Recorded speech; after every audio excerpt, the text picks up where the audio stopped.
Hello po mga kaibigan, mga mahal ko kapatid. My name is Brother Cyrus Imperial. Meron lamang po akong nais i-share sa inyo. Napaka-short message lang na nanggagaling sa ating Panginoong Diyos. Na matatagpuan natin sa 2 Corinthians chapter 7 verse 10. Ang sabi dito ni Apostol Pablo, godly sorrow brings repentance that leads to salvation and leaves no regret, but worldly sorrow brings death. Now, there are two kinds of sorrow, o dalawang kalungkutan na ating nararamdaman. No? Una, yung kalungkutan na kaloob na nanggagaling sa ating Panginoong Diyos. Pangalawa, yung kalungkutan na kaloob ng mundong ito.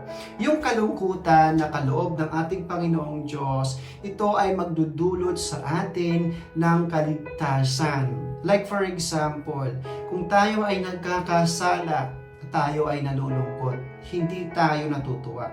No, ibig sabihin pinagsisisihan natin yung ating nagawang kasalanan at ito ang nagtutuwid sa atin at ito ay nagtatama sa atin, ito ang nagdidisiplina sa atin para hindi na tayo ulit gumawa ng kasalanan. Tayo ay nalulungkot kapag tayo ay nagkakasala. Ayaw nating magkasala kaya tayo ay nalulungkot. Especially pag tayo ay nagkakasala sa Panginoong Diyos, hindi tayo natutuwa. Tayo ay nalulungkot. Yung kalungkutan na nanggagaling sa mundong ito ay napakababaw.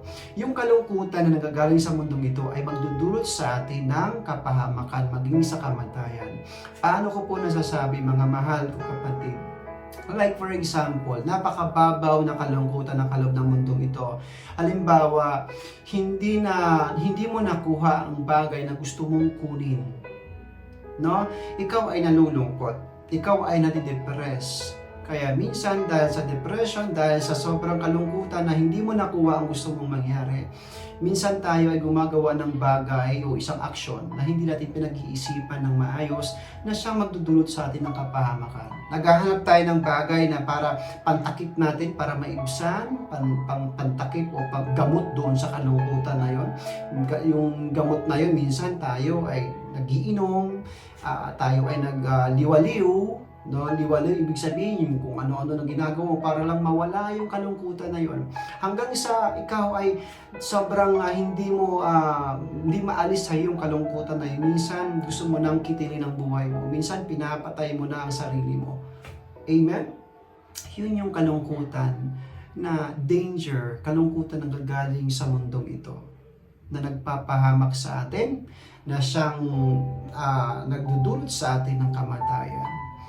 Mag-iingat tayo sa kalungkutan na kaloob ng mundong ito. Sapagkat kapag hindi natin kontrolado ang ating emosyon, yung kalungkutan natin.